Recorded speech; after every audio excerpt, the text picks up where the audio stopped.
La vacanza tanto attesa, il mare, la Sardegna, nella notte si è consumata la tragedia. Un'auto, una Toyota, è finita contro il muro di una casa, uno schianto terribile, un boato che ha fatto accorrere i residenti. A morire sul colpo l'uomo alla guida della vettura, Silvio Ispisa, 57 anni, originario dell'isola, e la compagna Anna Isabella Fratellanza di origine colombiana.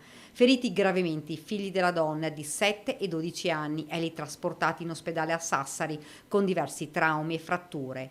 I due bambini non sarebbero in pericolo di vita. La famiglia era residente a Valeggio sul Mincio. Il gravissimo incidente è avvenuto a Escalaplano, nel sud della Sardegna. Secondo una prima ricostruzione, la famiglia era in vacanza ed era stata per l'intera giornata nella zona di Costa Rei.